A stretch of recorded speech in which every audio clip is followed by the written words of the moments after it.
दोस्तों, शिखर और आयशा की लव स्टोरी किसी फिल्मी कहानी से कम नहीं थी।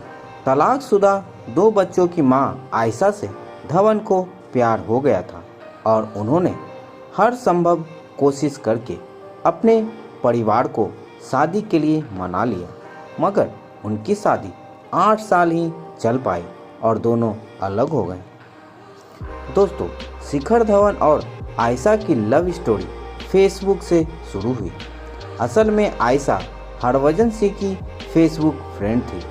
जब धवन ने आयशा की फ़ोटो देखी तो वो खुद को रोक नहीं पाए और आयशा को फ्रेंड रिक्वेस्ट भेज दी। दूसरी तरफ से आयशा ने भी फ्रेंड रिक्वेस्ट एक्सेप्ट कर ली और फिर शुरू हुई दोनों के बीच चिट चैट। देखते ही देखते फेसबुक फ्रेंडशिप प्यार में बदल गई। शिखर तो आयशा के प्यार में क्लीन बोल्ड हो चुके थे, लेकिन प्रपोज करने में काफ़ी घबरा रहे थे। फिर उन्होंने हरभजन सिंह की मदद ली और आयशा से अपने दिल की बात कही।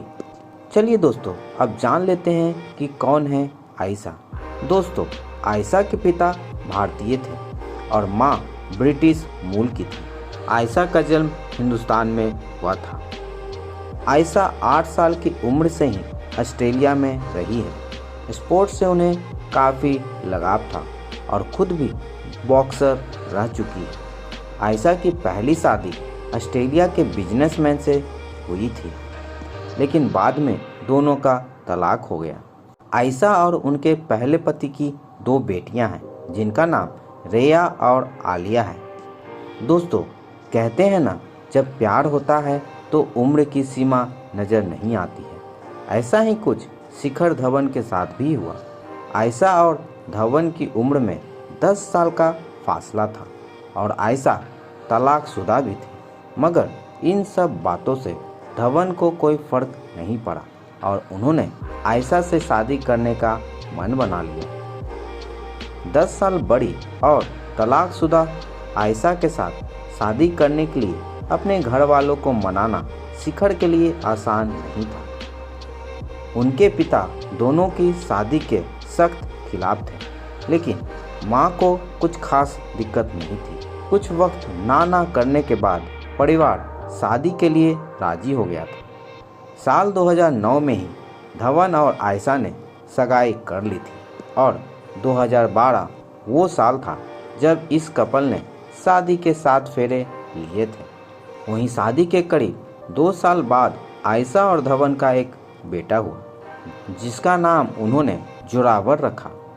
जब आयशा धवन को सपोर्ट करने के लिए स्टेडियम आती थी तो उसके साथ अक्सर बेटा जोरावर भी नज़र आता था, जबकि उनकी बेटियां ऑस्ट्रेलिया में रहा करती थी। दोस्तों, ऑन स्क्रीन जब भी धवन और आयशा दिखते थे तब परफेक्ट कपल लगते थे, मगर सितंबर 2020 में दोनों अलग हो गए, जिसका खुलासा आयशा ने अपने सोशल मीडिया पोस्ट के जरिए किया था।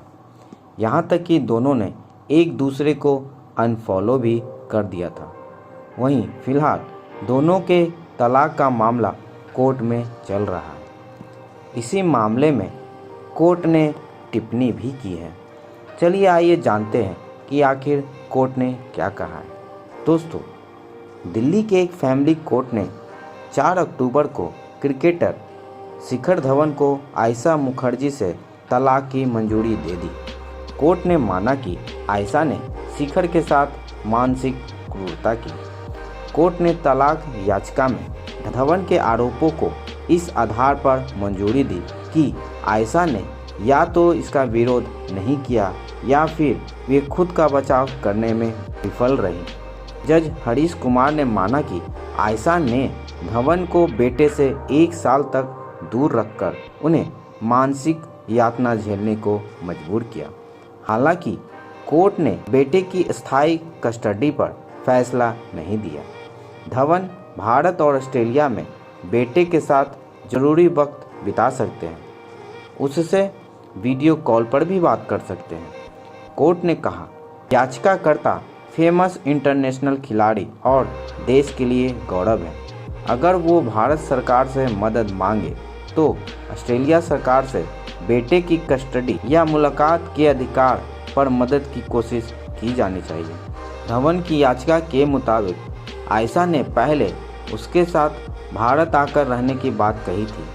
हालांकि बाद में वे अपने पूर्व पति से कमिटमेंट के चलते अपनी बात से पीछे हट गए। वहीं पहली शादी से आयशा की 2 बेटियां हैं। उन्होंने पूर्व पति से वादा किया था कि वे बेटियों को लेकर ऑस्ट्रेलिया में ही रहेंगी। कोर्ट ने इसे भी धवन का मानसिक उत्पीड़न माना। आयशा पर धवन के खिलाफ भारतीय क्रिकेट कंट्रोल बोर्ड के सदस्यों और साथी खिलाड़ियों को अपमानजनक मैसेज भेजने का आरोप भी सही पाया था।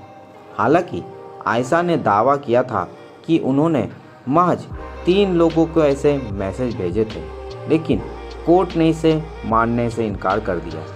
कोर्ट ने शिखर धवन के इस आरोप को भी सच पाया कि कोविड के दौरान जब वो पिता के साथ रहना चाहते थे तो आयशा ने काफ़ी झगड़ा किया था।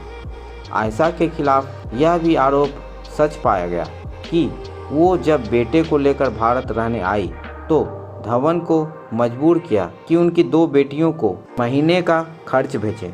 यहाँ तक कि उनके स्कूल की फीस भी धवन को ही चुकानी पड़ी। ऐसे में काफ़ी समय तक धवन ने करीब 10 लाख रुपए हर महीने उन्हें भेजे। कोर्ट ने यह भी पाया कि आयशा ने जबरन दबाव बनाकर ऑस्ट्रेलिया में धवन की 3 संपत्तियों में 99% मालिकाना हक हासिल कर लिया। साथ ही 2 अन्य संपत्तियों में भी ज्वाइंट ऑनर बन गई।